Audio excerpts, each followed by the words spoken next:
Good morning, dear fountain pen, ink, and paper loving friends out there in the world.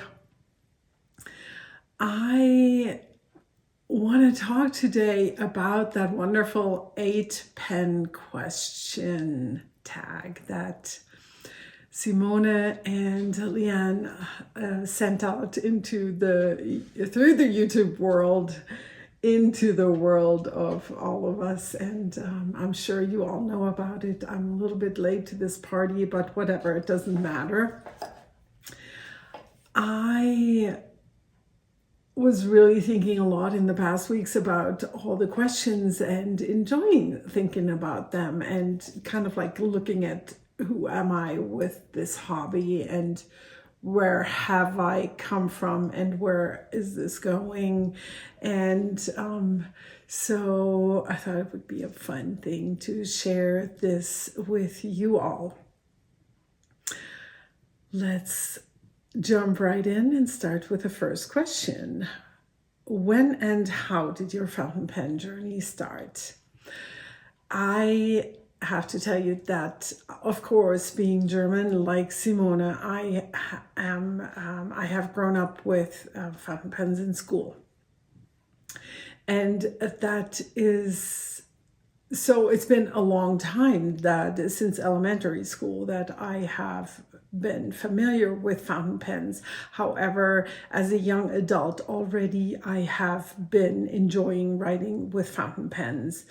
And I got out my first diary and I flipped through it. Oh dear God, I do not want to read those entries again, but I started this in 1978 and I quit in 1984 when this was not full.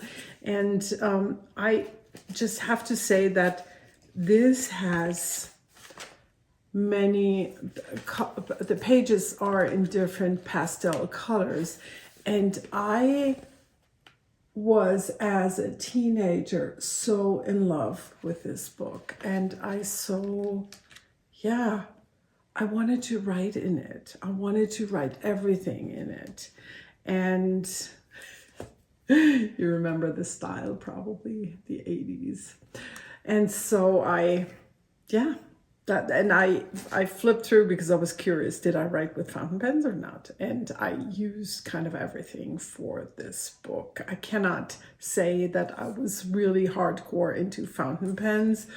However, I must say that I have, as a young woman in my 20s, started being interested in them. And so from time to time, since my dad also loved going to flea markets and loved all things vintage, I was lucky enough to get some pens from him sometimes. So I was always super happy to receive these, and I think probably two of my most prized treasures, and I'll also show you some Papertalk pens, are these two, which my dad got from a store closure. However, there's nobody left who could tell me which store it was, and they have all the original wrapping and paper instructions and this amazing original leather pouch. And one of these is red and one of them is green. And I have not used these in a very long time, but I have used them, of course, because they were used, and that's what fountain pens are for. We use them. My other biggest treasures are my oldest Papertalk pens, and yet again, I wouldn't know where exactly they came from. You have seen them in my currently inked videos. I know now that I had always thought that the one with the round end here on the piston filler, that it was a the older one of these three, but it actually is not. It's the newest, and it's called a 400 NN. And it has it's the one that I always call the stained one. It has a stain which shows in the texture. And these two have a medium and a broad oblique nib, which I especially love. So how can you not get into fountain pens if you are lucky enough to have been gifted some amazing pens like this? I mean, this is just very special to me. Yeah. So when and how did the journey begin? And then, oh yes, I also wanted to mention that I had a very good friend in college who was only there for 1 year, one or two, I think only one. And then when I first met my many years later husband to be, that was around the same time. And then he moved back to the States. So these are the two people that stand out for letter writing early in my life. And I love writing letters. And so I did not pull out the ones from my husband. They're in a box, a specific box, mine and his. But I brought some that I have received from a friend, where I have like a giant stack of letters. And it just shows you that when you love to write, you just also, it expands into a love for paper and a love for that whole medium. You become crafty, and I know this will resonate with a lot of you. And you are going to say, yes, exactly, that's exactly how it is. So my friend and I, we would make our own envelopes from maybe calendar pictures or magazine pictures. I use beautiful stamps. And I was also lucky enough when I lived in Hamburg that I had an amazing paper store close to me. Oh, dear God. I miss that place still. They were so wonderful. And I'm reminded, because I think she may have bought this envelope at that store when she was visiting. Maybe. Yeah. Just thought I'd show you these. Also for inspiration, right? We all love inspiration. And in terms of letter writing, since I got back into fountain pens, which was my love for fountain pens was revived, because our kids have both now left for college, and so they don't live here anymore. And that coincided with the pandemic. So a lot more time. I've always journaled and I've done that on and off. And so I have revived journaling on and off, and I have found some amazing and dear and wonderful pen friends who share the love for pens and writing and paper. Yes. My favorite inks in the beginning, and what are my go-to inks now? I have to say that I've always been drawn to a variety of colors, and it's been the colors and not so much the brand.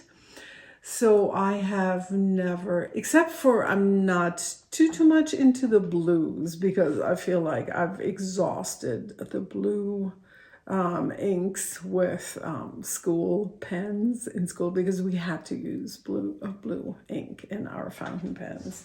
The cat wants to leave. Go, jump. Go.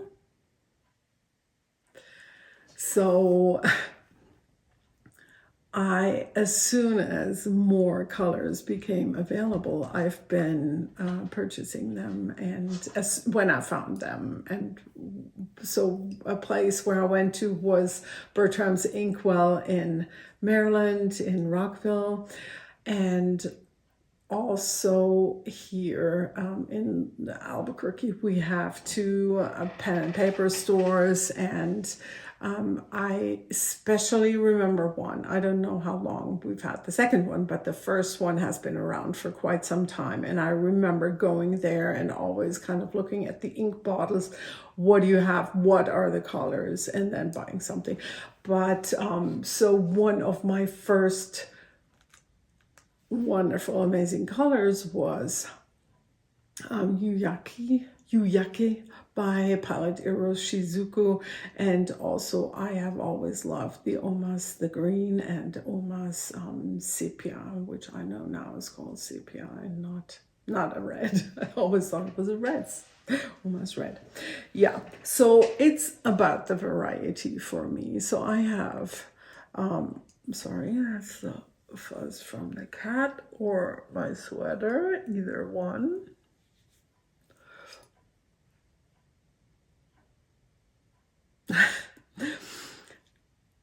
So what are my go-to inks now are probably none. I really enjoy the variety that I have, and I jump around between all of them, and I try to curate a nice variety of colors also in the pens that I have inked.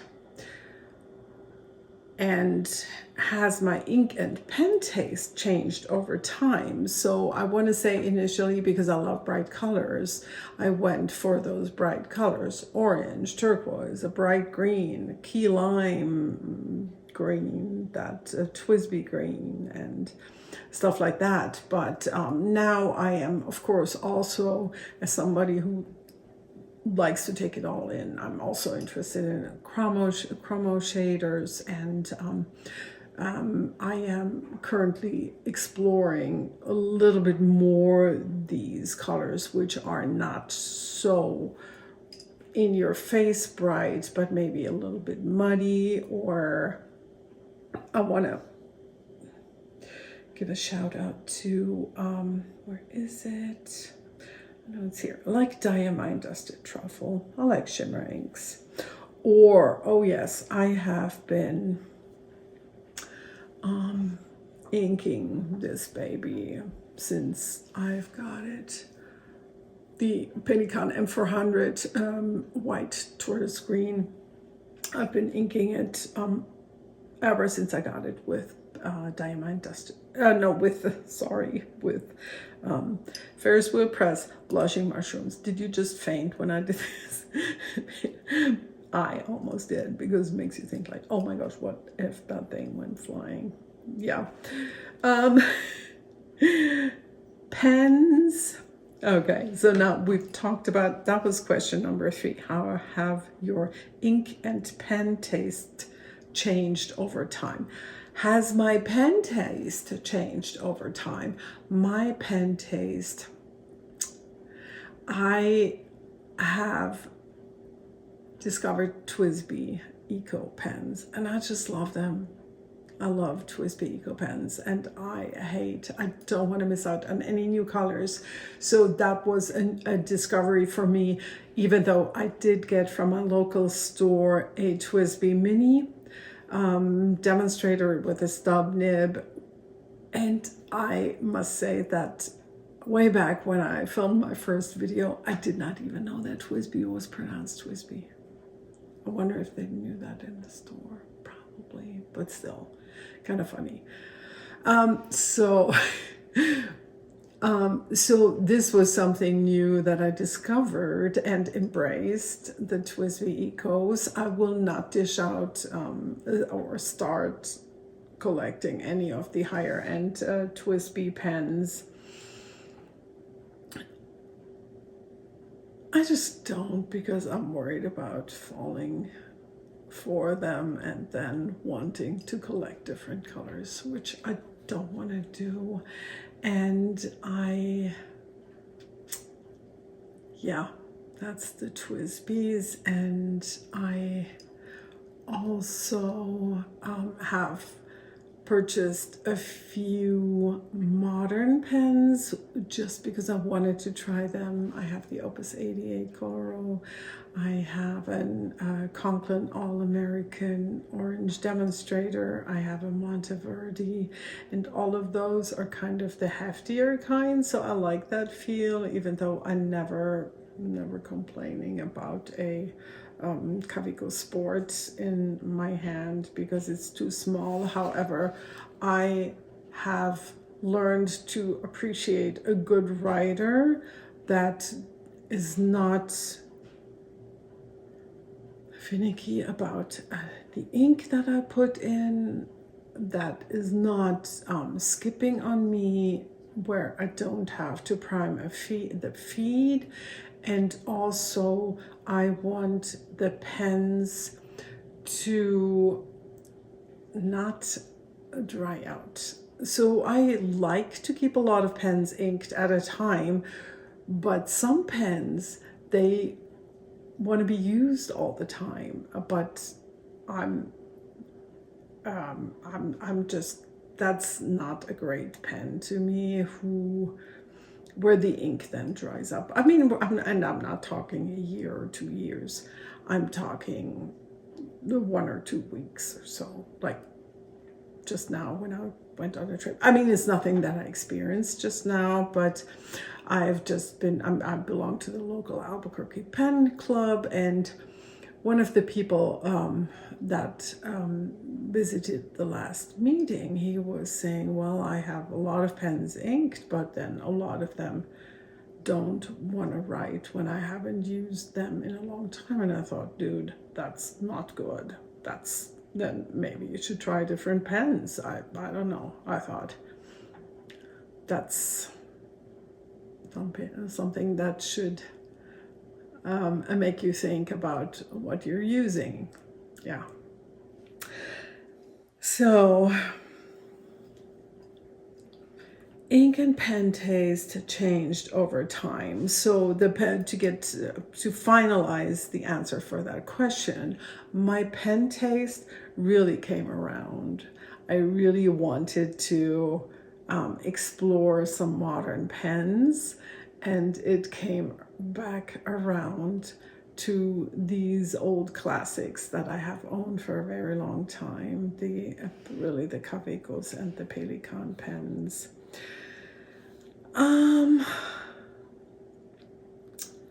Are there inks and pens that you have yet to try and would like to try?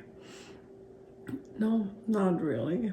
I mean, I'm never gonna say no to trying any other pens, but there's nothing where I'm like, oh yeah, that one. I mean, yeah, if I went to a pen show, I would probably try out a lot of pens that I haven't tried.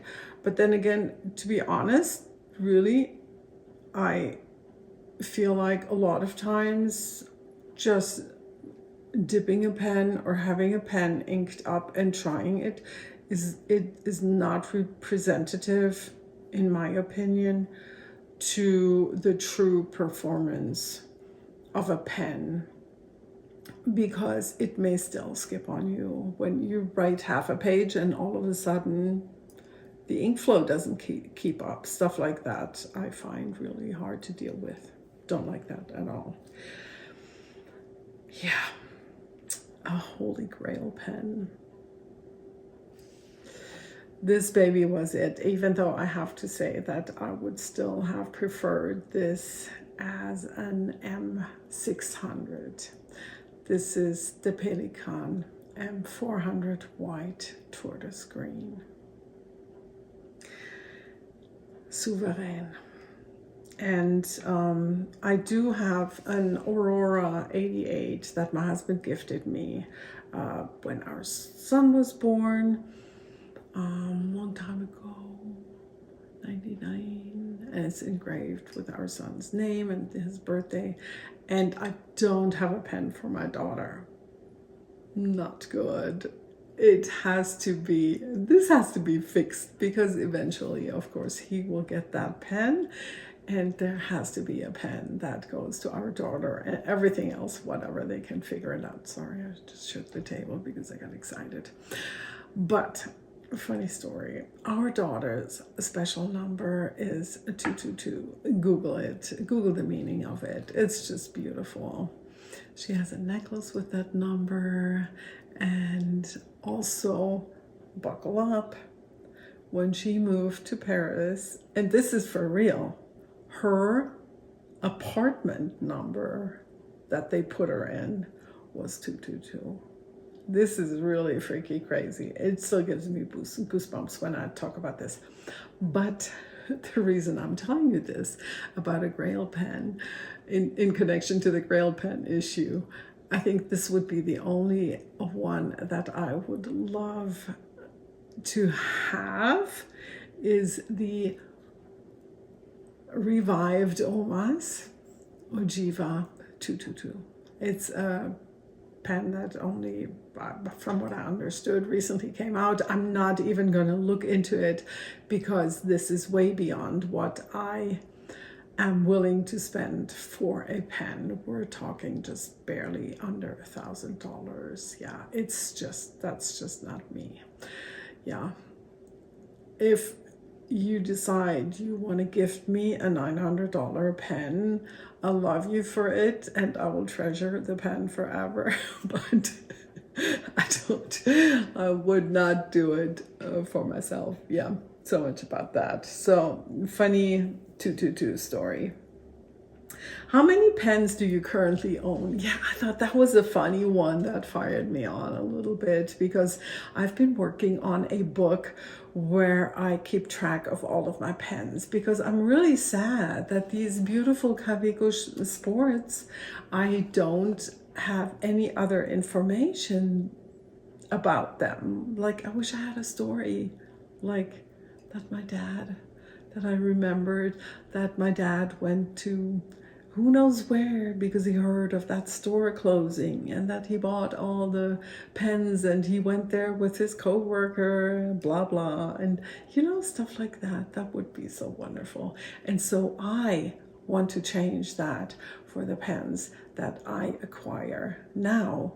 And I also want to have a kind of like a catalog of my fountain pens, and I will eventually make a separate video about that book, or I will show it in a book. But why I'm bringing it up is that that made me count my pens, or it helped me count my pens, because by now I have put all the pens in there. I also printed out small size photos for that book. So, and I currently own about 140 fountain pens, probably a little bit more, and I will not count the ones that are broken or need fixing, with a few exceptions. Yeah. Like, I just sorted out, what I mean is I just sorted out a Waterman pen, cartridge filled, that I've given it 2 chances to write, and it will not write well. It just will skip, it will dry up, and so goodbye. Not even making the count. So, but the 140 is an approximate number. And do I have a limit in my collection? A number or a feeling, or when do I know I have reached my limit? So I am currently collecting without a limit. I do purchase pens when I get a good deal. Love a good deal. Or, like I've said it multiple times, I always buy my TWSBI Ecos from Cricut Pen Realm, because he does the free nib tuning. Who does that? Bam. But what I have the one pen that I got for collection's sake was a Pelikan M600. So I thought, I looked at my pens and I thought, well, I really, really love writing with all of my Pelikans. And that was like trying a bunch of those modern pens that I've mentioned. And so now I went back to the collection of Pelikan pens, and I have I know Joel, who's in New Mexico, who repairs pens, and I believe that he's right now involved in developing or planning the pen show in LA, which is pretty cool. And I was recently in touch with him, and he said he's not going to be up to Albuquerque for quite some time, and I think I know why. That's got to be the reason. He didn't say it, but probably. So he gave the pen club members a good deal on retail Pelikan pens. He also repairs Pelikan and other fountain pens, by the way. I've mentioned that before. So if you need a good and reliable person, you can let me know. He's already helped out one of my friends, and then I can get you into. I just don't want to publish his email address on the internet. So if you want to get in touch with him, leave a comment and we will figure it out. But I ended up, I asked him what's the price from you for a Pelikan M600, and he gave me the price, and then he said, well, I also have these two used ones. One of them was a very high-priced M600, but I immediately fell really hard for this guy. And it is a Pelikan M600 20 Grand Place, which celebrates a site in Brussels, and which was also so cool because my husband and my daughter were in Brussels last summer and had a great time. And it has a beautiful nib, and I just love, well, you see, I immediately was drawn to this one, and the deal was sealed when I saw that it even has a broad nib. When I found out about that, it's just really, really beautiful. And this was at the time the most expensive pen that I had gotten for myself. If you're curious, I did not pay more than $400. And then just recently my German pen friend said, hey, I have lucked out online with a Pelikan M800. I never was drawn to M800s, but she said she didn't like it after all, but she was able to buy it at an incredible price, cheaper than my M620. And so the M800 is another acquisition that I have recently made. I will buy it from her, and it has a broad, oblique, beautiful nib. And however, it skips on me, I think, on downstrokes occasionally. And that's, of course, nothing that I know from a Pelikan pen, and nothing that I would want in a pen. And so I have already been in touch with Joel, the Pelikan man, and so next time when he comes to Albuquerque, he said it's probably just a minor nib issue. So we will get that fixed. Would I want an M1000 Pelikan? This is pretty big, and M1000, I'm good, I think. I'm good. Yeah.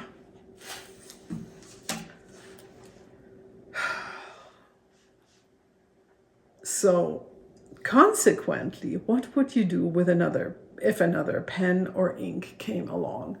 Really, pens, I hope this answered the question. I would, if it's a pen that spikes my interest and that comes at a reasonable price, I don't think I would turn it down. But I love, like I said, I love a good deal. So, so, so there's not really any limits. But I'm currently also working on possibly letting go of some pens that I really don't like or don't use for various reasons. And I am, but I'm also at the point where I say, why do I have to get rid of them if they have a nice place in a nice little storage shelf?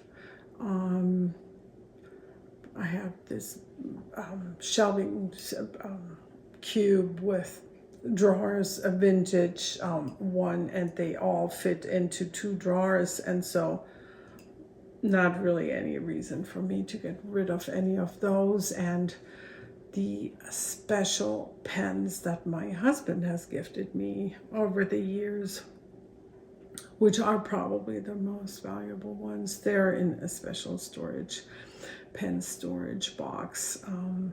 Yeah, and that's that. So sky's the limit. And